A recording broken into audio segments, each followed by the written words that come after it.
Alright, ladies and gentlemen, hello and welcome back. It has been quite a while since I have posted. I was away for a bit, but I'm back. But on top of that, it just hasn't been as inspiring for me to do any kind of news stories or whatnot because nothing really had been going on. And quite frankly, I was getting pretty frustrated with a lot of our links.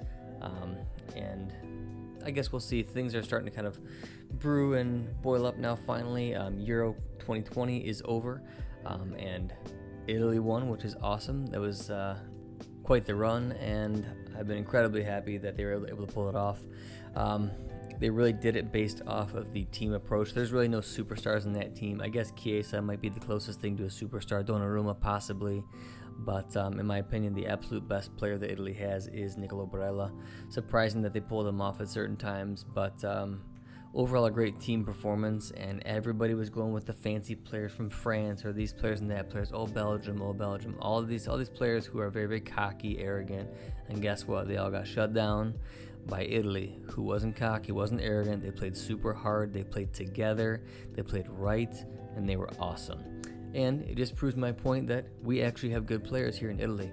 And that's actually why I'm making this video today, is to show AC Milan's incredibly terrible management of Italian players, our lack of faith in Italian players, and how we are losing our club's history and our club's soul by just going foreign, and it's all in the name of money, capital gains, whatever you want to call it, and it's really because of two main things, and that is Elliott and that is Gazidis. Maldini's kind of at fault too because he really only looks, essentially it seems like he just looks in the French league constantly. But either way, what I'm going to do is go through a lot of the kind of relatively recent people that I think that we made mistakes on, whether it was selling too early or selling at all, or just making bad deals on. And all of them are going to be more Italian-based players, essentially, because that's what I'm going to focus most of mine on. And then I'll kind of sum up with players that we maybe should have gotten and players that I would like us to go forward and look at signing. So we're going to start off here with kind of people on the lower end, the ones who I don't think were as important to miss out on, and then we'll go with the more important and more promising ones. So we're going to actually start here with Simone Verdi. He's a youth product of AC Milan. He was kind of bopped around here and there, off on loan here and there. He started to improve, but he's always been a pretty talented player, especially with that left foot. Eventually, though, we ended up selling him off completely to Bologna, and I believe it was a really cheap fee, around 6 million euros, which, in my opinion, that is not a lot for a player. His salary was not high. There's really no point to offload somebody for that fee. You really need 6 million to make things work. That's kind of crazy. And his ceiling was very, very high. And of course, proven very, very shortly later, about a year to 2 years later, he gets sold, and I believe it was for somewhere around 20 million. Napoli ended up selling him back to Torino for about 20 million. He was initially loaned, I believe, from Napoli to Torino, and then he went back to Napoli, played there, and then they sold him back to Torino for a fee of 22 million euros. So maybe we couldn't have gotten the full 22 at some point, but hold on to the guy a little bit longer. Maybe you can get 15, or maybe he just blossoms into a great player. I don't know, but selling a guy way too early when he's just about to start reaching his potential is exactly what Milan likes to do because they don't have faith in their players. What I would like us to see, and what you'll see as a theme, is either loan them or sell them with a buyback, or just wait, hold on to them, use them as depth, and then see if they can grow. I just don't get when we sell people off for just really, really cheap prices for peanuts just to go buy some random foreigner who's going to do the same dang thing. It makes no sense to me, and personally, it's one of the worst things and the most offensive things that we do at our club, and it's exactly what I feel is turning Milan into a bit of a circus. We're losing a lot of our history, a lot of our togetherness as a team, and that's because there's no Italian players here anymore. And I mean, you look at who Tonali just said that he bonded with, and I believe he was like all the Italian players like Donnarumma and those guys like that, and Calabria and Romagnoli, and all of a sudden now, that's all we've got left. It's crazy. Coming from a team when I was watching big time and really into it in 06, 07, I loved that team because it embodied AC Milan. It had a lot of Italian talent core. Our core was all Italian, but then the foreign talent we brought in was world class. They either suited a perfect role or they were world class. That's AC Milan. Italian core, world class foreign talent. always has been AC Milan, always should be AC Milan, but we've really got away from that over the past few years, and that's what I hope that we can start to end and maybe bring back. But in my opinion, we will never bring that back as long as we have Elliott and Gazidis at the helm, because they could give two shits about this club's history. They don't really care at all. They want to see it successful, not because they love Milan, but because they want to make a buck. I guarantee it, I know it, and that's why I can't stand them, and I would have wanted them out before they even came. So Verdi, we obviously lost, something like 15 or so mil if we should have kept him, or we should have seen how he turned out. So Simone Verdi, more of a smaller player though. Matteo Darmian, this was a player who looked very, very promising. Started off at right back for us. He was a youth team product, and I think that the fee that we sold him for was like absolutely nothing. I'm talking like $1 million. I think the actual fee was somewhere between 1 and 1.5 million euros, so incredibly cheap fee for a right back who was a kid at the time and had a lot of potential, and it's crazy that we sold him for that. He ends up going on and signing for Manchester United. I believe Torino sold him for over 15 mil. I believe the fee was actually 18 million euros at the time. Okay, it's an English club, they usually overpay for players anyways, but still, you're going to sell the guy for 1.3 mil, and then you're going to eventually, in just a few short years' time, he's going to be worth close to 20 mil. Why are you selling him? Loan him, place an option or place a buyback, or use him as depth, let him grow, let him learn. What is this terrible management? We always do this. And then, of course, he played well for Man U for several years, and then we started to kind of fade away.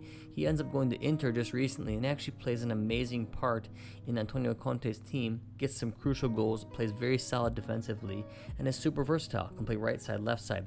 Wouldn't you love to have that type of a player here and still here, and who would have been here for 10 years? Yes, a homegrown product. Why are we selling these guys for nothing? It's not like he had a high salary at the time. He was a kid. What could he have been making? $1 million, maybe less, and then you're gonna sell him? It's just crazy. Terrible management, not only just on a monetary side, but from a core side. We just don't trust our own, and it's very, very frustrating. Next, we move on to Andrea Petagna. He is a striker who we did play a little bit, not very much. Didn't really give him much chance. And then I believe we kind of sent him on loan here and there. Eventually, though, which was the biggest crime, once again, we take a kid who's got a lot of potential. He's young. We know that, hey, in a couple years, this guy might be good. And we say, you know what? Screw it. Let's get his wages off the book.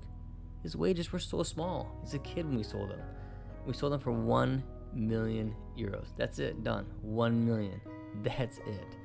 Of course, a couple years later, Petagna starts to kind of grow into his own. He develops. He's getting stronger because he was also a very physical guy. And then I believe he gets sold from Spal to Napoli for, I believe it was 16 million euros. So 16 million euros. Market value right now, which I'm looking at, looks like it's around 15 still. Come on, you're going to sell the guy for $1 million? Hold on to him. He would be great. I would love to have Andrea Petagna as depth right now. Could you see that? Ibrahimovic goes out, Petagna comes in. Way better than bringing on an old Mandzukic or trying to play Rafael Leao in a position he doesn't belong in. It just makes no sense. We are giving up on these players way too soon. Even from a profit standpoint, if you want to play a very greedy way and just look at profit-wise, it's a terrible decision to make. You're going to offload a guy for what reason? The reason is none. You're just getting their low wages off your books just to get rid of people. Just for make 1 million euros. Terrible. Terrible choice again. Francesco Acerbi is where we're going to move to next.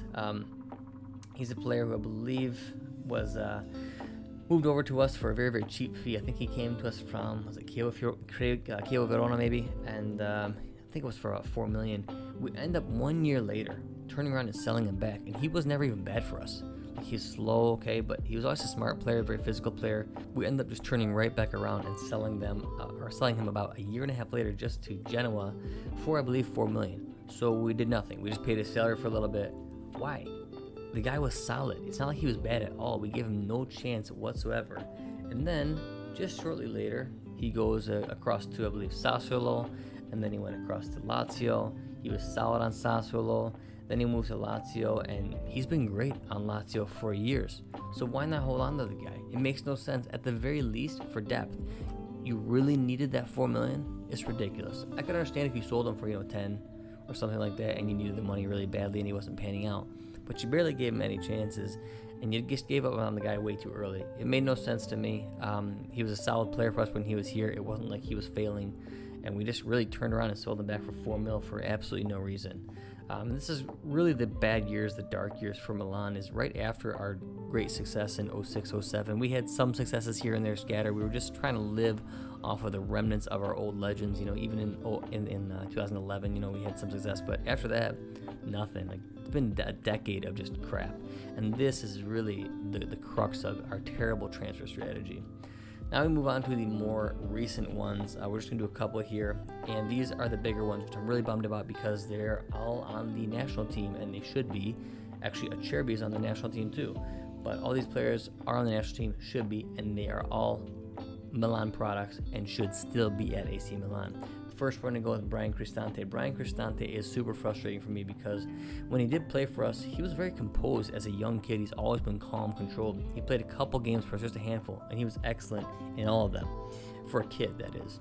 Yet, we really felt the need to make peanuts once again and sold him to Benfica for, I believe, 5 million euros. Ridiculous. Not a loan to see how he grows up over a little while, not with a buyback clause at all, nothing. Just straight up sold, 5 million, right? A couple years later now, the guy is worth, I believe, 25 million. I think that he went to Roma for 22 million euros, but still, market value is somewhere around 25 million. So you're going to tell me that you're going to just give up on this young kid for 5 million because you really, really needed it?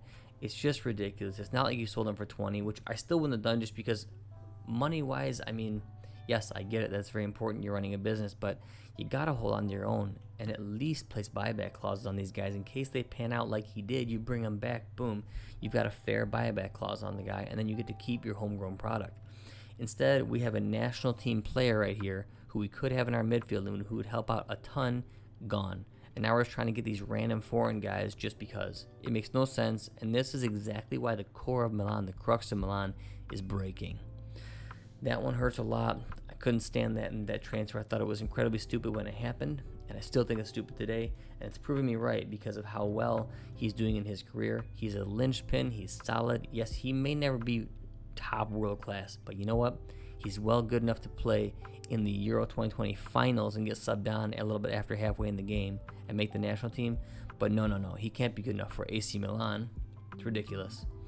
Next up, Matteo Pessina. There's been a lot of talk that we may try to bring him back. I think it's total BS. It's not happening. Atalanta is smart.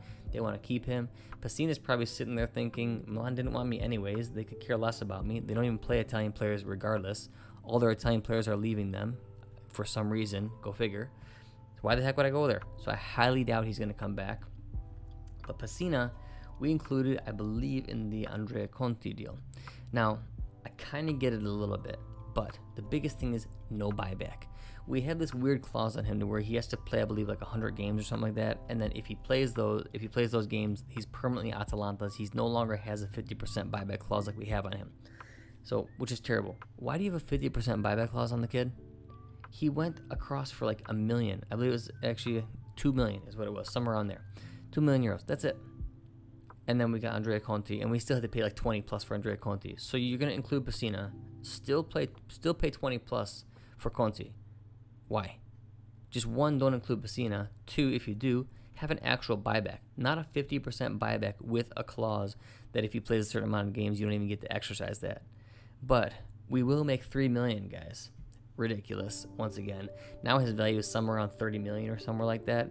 Crazy money. I don't think he's worth 30 million, but that's what his value is. And so, once again, a massive mistake. Yet again, another national team player who's played a significant role. So we could have Pessina at our disposal. We could have Cristante at our disposal.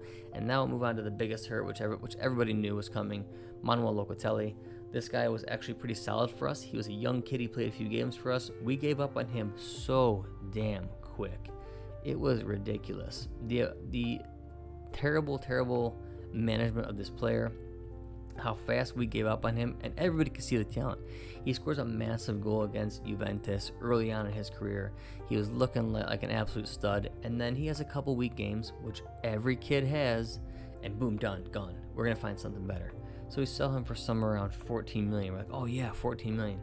I'm sitting here shaking my head because I don't want to lose another promising young Italian player that Milan seems to always give up on way too soon or sell for a quick, measly profit. Boom. Shortly later, I believe about a year and a half later, 2 years now, He's worth 50 million.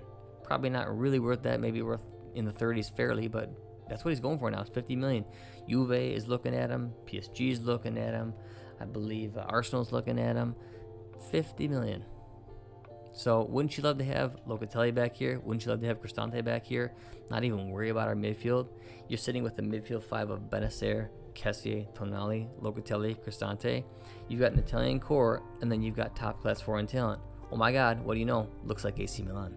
So very, very disappointing, that one there. And then we get into some of the other ones, which I can't say, we've sold them, but different things happen. The next one is going to be Gigio Donnarumma, and I'm incredibly bummed about this. I know there was a lot of drama around it, and Mino Raiola sucks. Yes, he does. I can't stand Mino Raiola. He's a total rat. He's an awful human. He's just doing his job. People say he's being an agent, but no, he's an awful human. But either way, we really should have done everything we could to re-sign Gigio. And people will say, oh, we tried. No, we didn't. We probably could have budged by about $1 million, and that one extra $1 million a year that we were going to pay him would have been worth every single penny. Not that he's that much better than Mike Maignan, which Mike Maignan may be better in certain aspects, but it's because he's ours. He was ours. He was ours. He was a kid, grew up with us. He feels AC Milan. He's always played it, even with all the drama that goes around. Everybody calls him Donnarumma, all this crap, but he was ours. He was AC Milan. And when we played hardball, he was looking like he was going away, and he came back to the table and said, no, I'm willing to accept that previous offer. We said, nope, it's done, see you later, we've already got Maignan. Why in the hell would you not re-sign Gigio? Then you've got two top-notch goalkeepers sitting at your disposal. You could loan one, sell one, it doesn't matter. His current value is somewhere around 60 million. Now, you probably wouldn't be able to get 60 million in this current COVID market, but hang on to him for a year or two and you're probably going to get that 60. Or you could sell them for 30, 40. It makes no sense that you're not willing to bite the bullet and pay that extra $1 million or so for a year or two. Instead, you're just going to let him go for free. Our most valuable asset on our entire team. Let me rephrase that. Our most valuable asset on our entire team, homegrown, Italian-born, you're going to let him go for free because you're pissed at his agent. You can't come to an agreement, and you leave it for the last minute. I'm sorry. You did a great job at signing Maignan when all this crap happened, but the management and the mismanagement of Gigio is one of the biggest blemishes on AC Milan in its history. Not just, oh man, bit little mistake, in its history. He should still be a Milan player, and if not, we should have gotten a ton of money for him to pay for half our freaking transfer budget this year. Makes no sense what we did. It was awful. I completely disagree with the management, and I am very sad to see Gigio go. And just to put the icing on the cake, he wins Player of the Tournament at Euro 2020. Good for you, Gigio. I mean, there's a lot of animosity too. I think he could have handled it better, but I bet you there's some stuff that went on at the club. I'm sure he feels it too. If he wanted to stay there, if things are going well. As I said, there's a reason all these Italian players are leaving the club. There's a reason, right? It's got to be something with the management. They don't even have a core anymore. And honestly, at this point, I kind of understand why some people want to choose different Italian teams over Milan. There's no more core there. There's no more home there. It's gone. We have some really cool players, but their core is gone. And Gigio is a perfect example of that. So it's too bad. I'm very, very bummed about it. Lastly, I'm just going to go over a couple players who I think that we really should have tried harder to sign. If you follow any of my posts earlier than this, the one guy who I really want us to bring in was Federico Chiesa. I said it over and over again, many posts. I said, that is the guy. I don't care what it costs. Spend the money. It's going to be overpriced. I get it, but just do it. You're going to have a top-notch winger who's only going to get better and who's going to be our player, Italian-grown player for a decade. Oh, look what happened. People gave him some crap early on. First few games for Juve, he was a little bit kind of off, and then bam, he exploded. Excellent player. He fights hard for every ball. Yeah, he is definitely a whiner and is very irritating. But guess what? That's the modern game. These players are very much play very sissified. It's just how it goes. Unfortunately, that's the state of the game right now. But he's an excellent player. He fights hard. He shows up in big games, and he was amazing for Juve and amazing in Euro 2020. And I can't help but think, my God, where would Milan be, and where could we go if we actually had him as our right winger? He can play left side too. I mean, that's a top-notch talent. So, very, very much of a bummer. So the second player that we should have tried for, but I think it was a little bit more out of reach, was Nicolo Barella. We were in the negotiations. The problem is he is an Inter fan, so we were probably going to lose that one, but still I think we should have pushed harder. In my opinion, he is the best Italian player right now, and it's really too bad we don't have that guy at AC Milan. I'm not going to say too much more about that because I do think that Inter had the leg up there, especially when you've got Antonio Conte as your coach. Who are you going to go and see? Are you going to go hang out with Antonio Conte, who's going to make you a top player, or are you going to chill with Marco Giampaolo and Stefano Pioli? Come on, that's the easy choice. So I guess I don't really blame us too much about that one. Stefano Sensi, though, I do blame us on. Turns out that he was injured a bunch, and okay, fine, it looks like it's not a great transfer because of that, but when he was fit, he was awesome, and I still think that, if overall I think it was bad that we lost him. Yes, it all works that he's injured and yada yada, whatever. I don't wish him that, of course, but the Milan fans will be saying, oh, look, see, he's injured anyways, he would have been pointless. I mean, yes, I get that, okay, but you can't plan on that. You can't bet on the guy getting injured, because when he is healthy and fit, he's amazing, and we should not have lost out on that. So those are a couple players that I thought that we should have gotten. Now let's look forward and see who we should have signed, or we should sign this year. So goalie, we should have kept Gigio. All right, I like the signing of Magnon. I think he's a good goalie. I really would like us to bring back Plizzari, and I think that we are, because the guy's got a ton of talent. I see a lot of quality in his reflexes, so hopefully he can kind of bring up the ranks. What's going to happen, though, because I know Milan, they're going to sell him off for peanuts, and then in a couple years he's going to become a very good goalkeeper. It is what it is. So that's what I thought should happen with goalkeeper. Should have kept Gigio. Center back core, Simone Kjaer. I like that we bought Tomori. I think we should be looking at young guys like Matteo Lovato to bring in to play behind them, right? And then you have Lovato and Gabbia to play behind them. And I think you should actually keep Caldara, because if you're going to play that, it's nice to have a little bit of leeway, a little bit of depth. And I actually think we should be playing a three-man back line. If you did that, you could have Tomori on the right, Kjaer in the middle, Romagnoli on the left, and your backers would be Lovato, Gabbia, and Caldara. Sounds good to me. And quite Italian for defense, and Italy still has the best defense.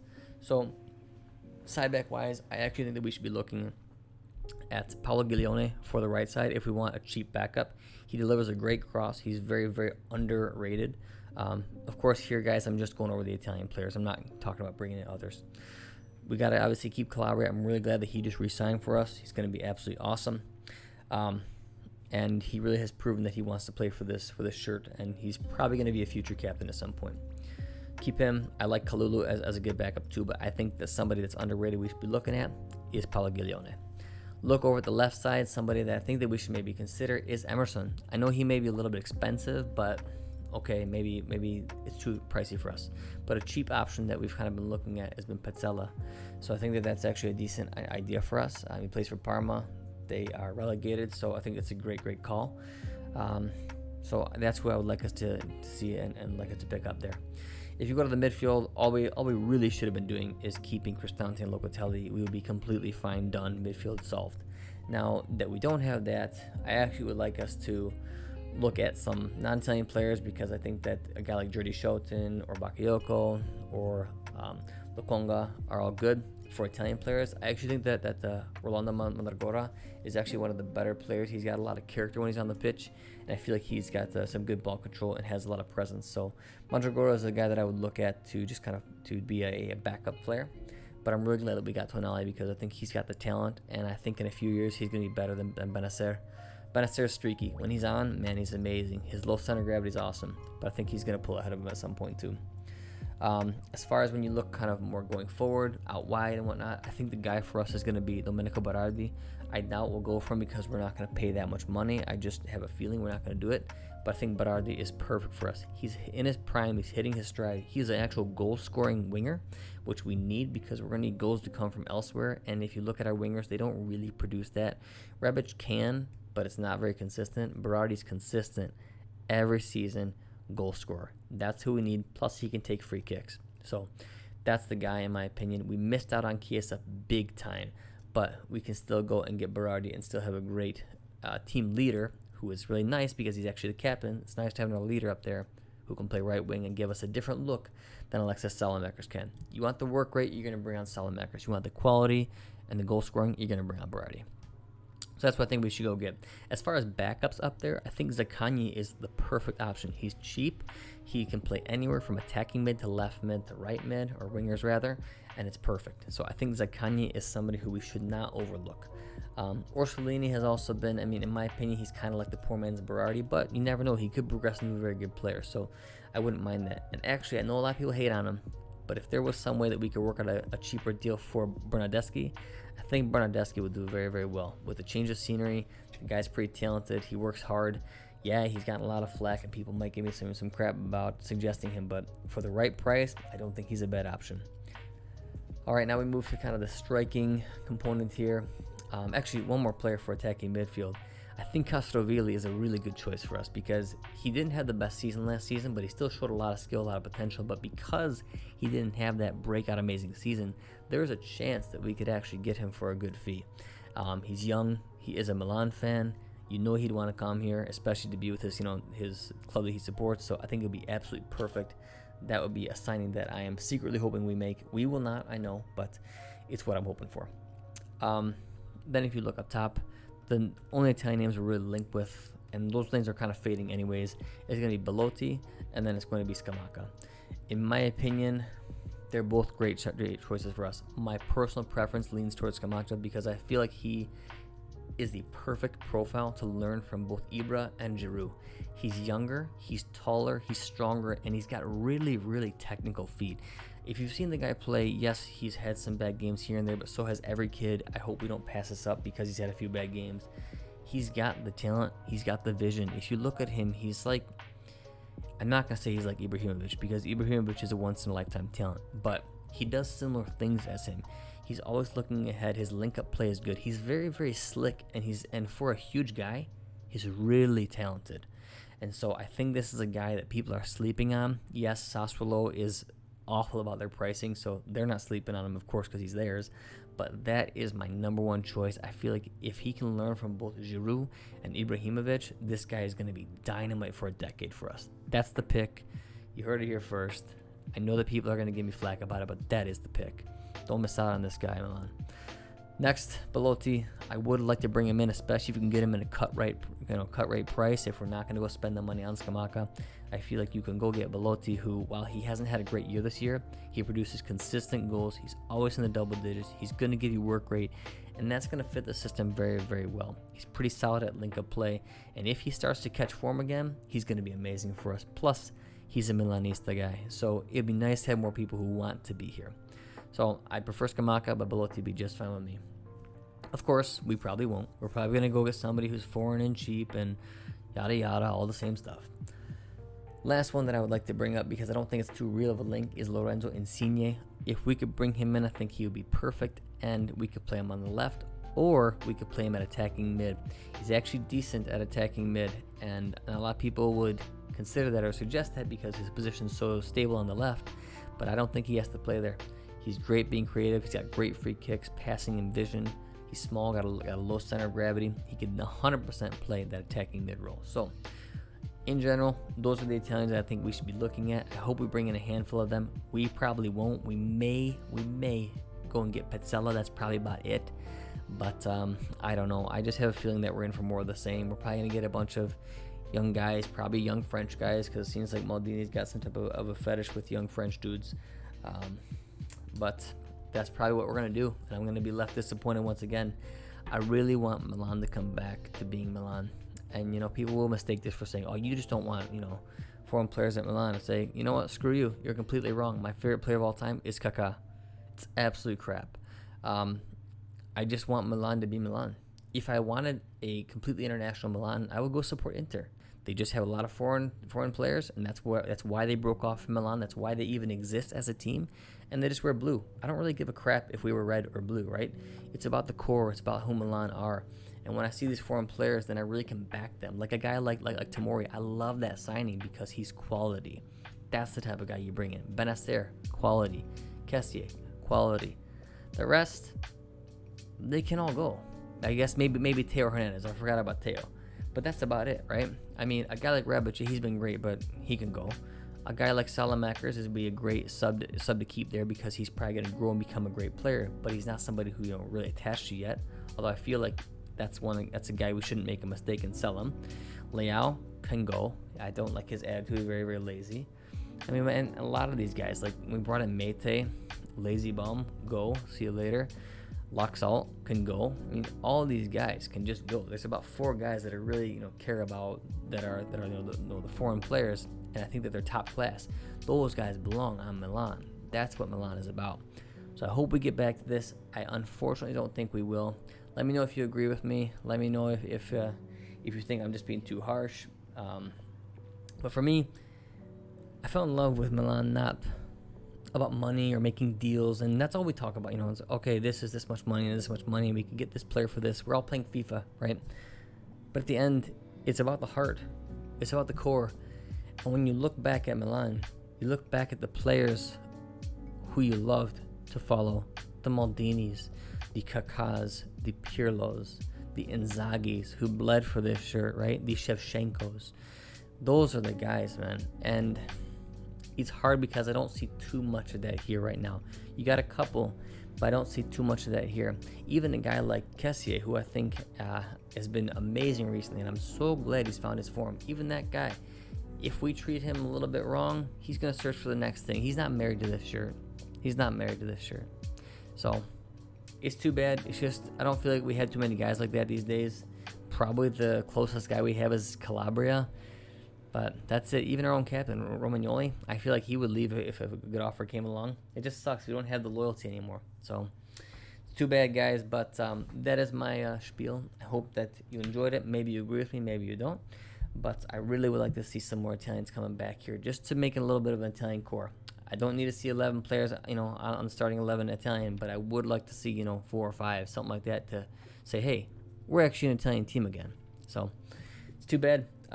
Take care, everybody. Have a wonderful, wonderful day, and we'll see you next time. Ciao.